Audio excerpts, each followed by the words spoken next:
Hi everyone, Nicholas Buffett here from, wait for it, a very snowy Cyprus today. Quite cold and it's snowing, and it's the first time it snowed in a very long time. Today's tutorial is all about command blocks in Minecraft. We're going to learn how we can acquire command blocks because you can't get them from your inventory and you can't craft them. We're going to learn how we can use them so that we can actually protect our world. We're going to learn how to use them in an educational environment, and essentially we're going to use them in a way that we can protect our world so students can't destroy the world, and so that we can teleport students from one location to another location. Let's say to go from exercise 1 to exercise 2, or breakout room 1 to breakout room 2. So let's get started with acquiring a command block. Okay, so first step, let's give ourselves a command block. So from here, I'm going to show you the command we're going to be using. It's going to be this command here, give at s command block, and that basically means give yourself a command block. So let's just see how we're going to add that in. So from Minecraft, I'm going to press the / and I'm going to type give, and you can see as soon as I start typing it shows me all the commands that have got the letter G in there. So I'm going to finish off with give space. Now I'm going to choose who I'm going to give the command block to. So I've got a set of options here. Well, I want to give the command block to myself, so at s, and then here is the list of all the things you can give yourself. I'm just going to put here the command, and you can see it actually changes as you start typing. There you go. So I want the command block _ block, press enter, and you can see now it's giving me a command block in my inventory. Now what I want to do here is I want to create a simple pressure plate so that when the player stands on the pressure plate, it will actually teleport them to another location. This location could be another breakout room, it could be another chapter, it could be to another NPC in a location in your world which is going to give them instructions. It could be absolutely anything. It could be multiple choice questions with 4 pressure plates, and if they stand on one of them, it's the correct one, it teleports them to the next question. If it's not the correct answer, it will teleport them to a room with information about how to solve that problem. So there's all sorts of ways you can use this. So the structure is going to be something like this. Now first of all, I'm going to place this command block on the ground. You can see I'm facing in this direction. I'm going to place the block in front of me. Now as soon as I do that, you can see the arrow on this block is facing my direction, the direction where I was when I placed the block. So if I was to place another one here, you can see the arrow is facing where I was standing, and that's important. We're going to see why later when we're going to put one block after another block. So the structure is going to be this. We're going to place a command block. On top of that, we're going to put, I'm just going to select some grass stone there with the mouse button, mouse wheel click. Place, actually, I can't put it on top of that. There we go. I'm going to put a grass block on top of that like that. Okay, and on top of that, I'm going to put a pressure plate. So we're just going to put plate. There it is there. And we're going to put a pressure plate here. Now we're going to put this all underground so that it's invisible and students will only see the pressure plate, but this is going to be the structure. Now the command block itself, we program it by, or set it up by right clicking on it. So when I right click on this, I can set this up. So let's actually do this here now. The first thing I want to do is I'm going to use this command block to teleport the player to another location. The location I'm going to teleport my player is going to be inside this white square here. So I'm going to stand here and I'm going to read the coordinates on my screen. Now if you don't know how to open the coordinates, I'm going to press escape, go to settings, and from settings, if you go down, you've got this toggle switch here, show coordinates. This is an absolute must if you're using command blocks and teleporting. So with that enabled, I can see my position here is -37 for -30. Make sure to write it down because when you're working with coordinates, you're going to need a pad and pen. Okay, so let's set up this thing here now. So I'm going to click here 1, 2. I'm going to put this 2 blocks down because that's the setup. It's 2 blocks. And I'm going to place my command block down here. Now it doesn't make a difference how I place my command block right now because it's only going to be 1. I'm going to put a grass, before I put a grass block on top of that, I'm going to right click on my command block and I'm going to program this. So here are the settings. First of all, impulse. We need it as an impulse because it's only going to execute 1 time. Unconditional basically means We're going to see what unconditional means later when we put two command blocks together. But basically it means it doesn't depend on another block, another command block for it to execute. Needs redstone? Yes, we need the redstone because that's what's going to trigger it. We only want to trigger it when the command blocks get some red energy. Okay, so the next thing that we need to do is to program this. So you can either write the word, the letters TP for teleport, or I'm going to write the whole thing. Teleport. Then you're going to choose who you're going to teleport. So this is going to be at P. I want the nearest player, the player who is closest to that command block. And now we need to write the coordinates. So I've written these down. It's -37 space 4 space -30, and that is the coordinates of that white square I showed you. That's it. My command block has been set up. I'm going to put some grass block on top of this. I need to click on this surface here. If I right click on the command block, it opens the settings. So I'm going to click on the grass block there, and then I'm going to put the pressure plate on top of that. Now as soon as I step on this, it should teleport me to that white square. Here we go. There you go. I'm in the middle of that white square. Perfect. So that works. Okay, so let's do this again now and understand the concept of putting two command blocks, one after the other. To do this, I'm going to dig this out, and I'm just going to build a small trench here, which is 2 blocks deep. You're going to see why in a second. So I'm going to place the first command block here so that the arrow faces the direction I was over here, and then the next one I'm going to do exactly the same. I'm going to go back and place it here. Oh, that's up. I need to go down. There we go. Put it there.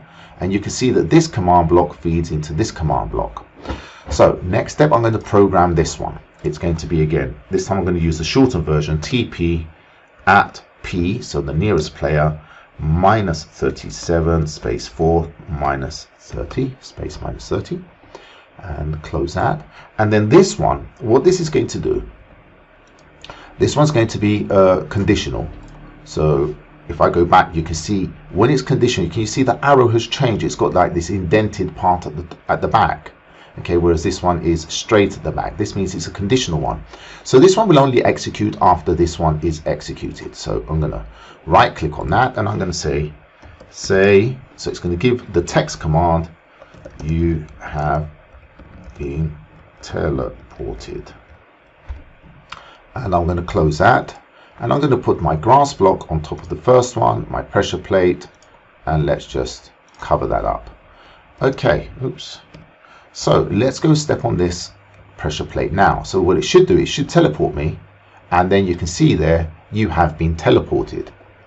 So if I go and change that text, just to make it stand out a bit more, to the next area. Okay, and let's try that now. You can see the command said you have been teleported to the next area. Now, I don't think you actually need the word say there, so let's just get rid of that. There was a time when you actually needed that, so I'm just going to get rid of that, and it should just put the text there. So let's try that again. And if I go stand on this pressure plate, there you go, and it says you have been teleported to the next area. So that's perfect. Okay, that all works. So that's how we can put one block after another block, and that works really well. Okay, the next thing we're going to have a look at is repeat blocks. Okay, so I'm in a world which I've created. This is my world of breakout rooms. There are 25 breakout rooms here, and the idea is that students are given this world, they will import it, and then they're stuck in this first room and they're not able to break out. Now the whole concept of this is to protect the world so that students can't actually break the blocks. So you can see I'm trying to break blocks here, it's not letting me, and if I try to break my NPC, it won't work. If I try to fly, I can't. So essentially students will first try pressing the escape button, going to settings, and then try and change the game mode from here by putting it to, let's say, creative or survival.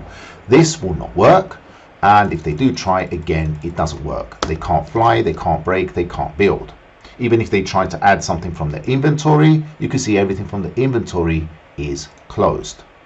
Okay, All right, so the next thing that we want to try is, say, some students might be a little bit more advanced. They're going to use the commands. So they're going to press the /, and then from the /, they're going to type game mode space, and here you've got the three main, well, there's actually four, but the three main ones, which is creative, adventure, and survival. Now creative mode is C or the number 1. So I'm just going to use C. So this is going to change my game mode to creative, and I press enter. We can see here it has been changed to creative, but immediately afterwards it's been changed back to adventure mode. And you can see there it says set Nigos P's game to adventure. Okay, so that basically means, and you can see we can't break anything or fly.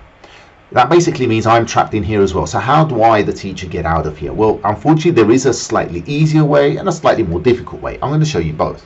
The easy way is this. We press escape, go to settings, scroll all the way down, and this button here, command blocks enabled, we switch it off. Now, because this whole world is protected right now using command blocks, this will disable those command blocks. The other way is using the commands. So I'm going to press /. I'm going to type game rule, then put command blocks. You can see the commands there showing up in the list. I want the one that's enabled, and space, and I've got choice between true and false. I'm going to change this to false. So it's going to essentially disable all the command blocks. Press enter. And now I'm able to change my game mode. I can change my game mode because the command blocks which are keeping me in adventure mode are now disabled. So I'm going to press / game mode, and I'm going to choose this time, just so you can see, number 1. So whether you choose 1 or C, both of these are creative. And you can see I've set my own game to creative. I can actually fly out of here now. And I can see these 25 escape rooms which I've created. Each one has got a different question. Okay, now this area over here basically shows how to create an escape room. We're interested in this area here for this tutorial. Now it's these two command blocks here that are making sure that students can't break out of adventure mode. It's a very basic setup. The redstone repeater here is not needed. I just have a habit of throwing repeaters in between every redstone dust line that I put, so you can actually get rid of that, and it's just a simple switch enabling these things, these command blocks here. We can see these command blocks are blue. They're blue because they are repeater blocks.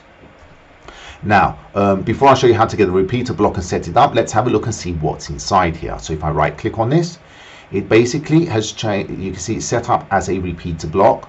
It's unconditional. In other words, it doesn't depend on the actions of the previous command block to execute, and it needs redstone or red energy. The command that we execute is this one here, and this command says what? Game mode. It says change the game mode to number 2. Number 2 is adventure mode. So it's going to change the world or the game mode to adventure mode for anybody. This is the at A. At A is all players which are in mode equals 0. So anybody who mode equals 0, 0 is survival mode. So this, if we read it backwards, it says, or this area here first, everybody who is in survival mode change their mode, their game mode, back to adventure mode. Okay, and that's essentially what that does. The next block is exactly the same, but it takes care of if anybody tries to go into creative mode.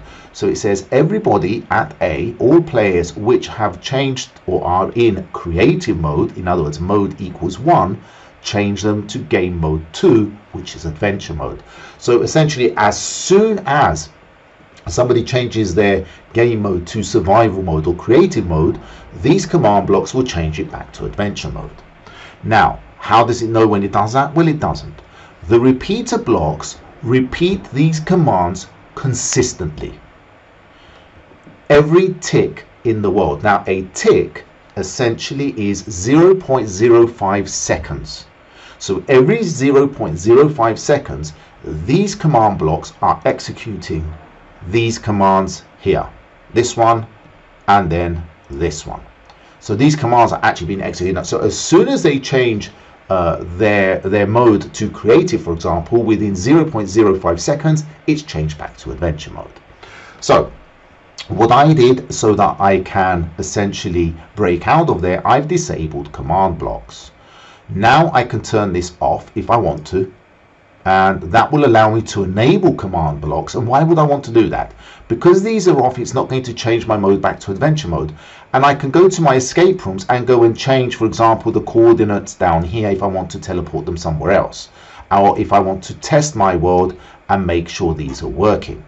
So if I do that now, if I go to escape, settings, scroll all the way down, command blocks enabled, go back, you can see I'm not in adventure mode because this is turned off, but I can stay in creative mode and test my pressure plate here. And when I click on that, there you go, it takes me to the second room. Okay, so it's taking me from that room to this room, and this room should take me to that room. There we go. So the first part of the tutorial actually showed you how you can actually create the teleport method here using the command blocks and the pressure plate, and that's essentially all I've done. Okay, so how do we set this thing up here? First of all, we need a command block, and if we don't have one, first part of the tutorial was give yourself a command block. So I'm just going to do that again, /give, and I'm going to say to me, in other words yourself, at s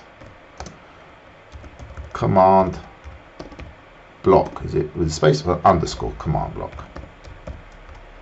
And there it is, I have a command block. Now you can see this is just a basic command block. It's an impulse command block, and that's why it's brown. If I want to change it into a repeater block, let me just put this in the right direction. So I'm going to have it here facing me there. Then when I click on this, when I right click on this, I can change it from an impulse to repeat. Now we've also got chain. I'm not going to go into chain blocks, but we've got the repeat block here, and as soon as I click that, you can see it's turned blue. So next step, I'm going to stand in front of this, and I'm going to place the block so it's facing me, and that way the two arrows are one going into the other one. Right click on this and change that to repeat as well. Now all I have to do in here is simply add the commands, and the commands are the ones which I showed you just now. So here they are. This one here will change, I'll do that. This command we said will simply change the game mode to adventure mode for everybody who is in game mode 0, survival. And this one here will change the game mode for everybody back to adventure mode for everybody who is in creative. That's the one. So let's just add that in very quickly.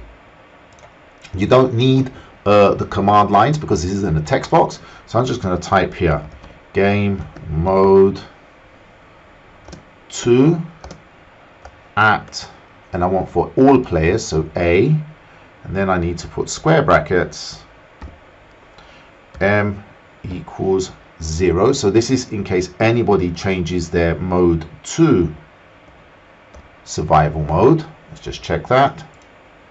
Okay, I've actually got a space here. We might as well put the space in, just in case it sees it as a continuous command. And then I'm going to close that. Now we can see this is unconditional. In other words, it doesn't need a previous block to trigger this block. And it does need redstone, and the redstone comes from the energy we're going to put in a minute. And then I'm just going to take that, go to game mode 2. So we've done for survival. We're now going to right click on the other one, and we're going to do the same thing again, game mode 2. So change the game mode to adventure mode for everybody, all who is in mode equals 1. That will be creative. Okay, be careful of the square brackets, it confused me a couple of times as well. Again, unconditional basically means the second block, the second command block, doesn't require the first one to finish before this one actually triggers. Okay, so all we need to do now is give this thing some red energy, okay, using the mouse wheel.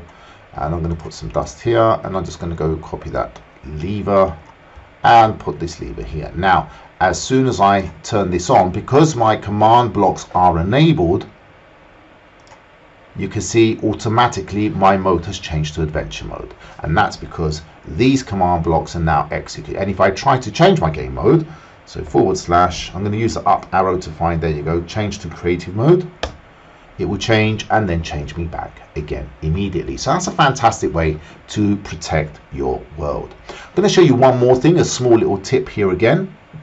So let's just change, let's get out of this protected area here. So I'm just going to turn that off. Okay, so that now is not going to be executing every tick. And let's just go back to creative. I'm in creative mode now. And now if they do go into creative mode and they do manage to turn that off, one other thing that you can do to protect things like your breakout room, so if they do get out, you don't want them going around and going from one room to another. You can, and we've seen in the previous tutorial, that we can put borders or barriers here. So what you need to do for that to work, you need to go into world builder mode. So I'm going to click on /WB to go into world builder mode. Then I'm going to go to inventory and get myself some border, and I can put some borders around here. Now this is just an extra piece of protection, so you can put borders, and borders will prevent students in escaping that area there. Let's just finish that bit off. So essentially the idea will be, I'm not going to go all the way around this, but anyway, the idea is you will build a border around, a red border around each room. So even if they do get into creative mode, they will then need to go into world builder mode. So I'm just going to come out of world builder mode by pressing /WB again. So even if they do break out of this and they go into creative mode, they won't be able to go to the next room because of that border there. So they would need some extra knowledge about world builder mode as well. And that would keep them contained in this area. Now of course you'd have to put the border either up here or underground, because you don't want them going into this area here where they stand on the pressure plate. So the idea will be, let's just do that again, you will put your borders, you could put your borders at the top here I suppose, and just go around the room.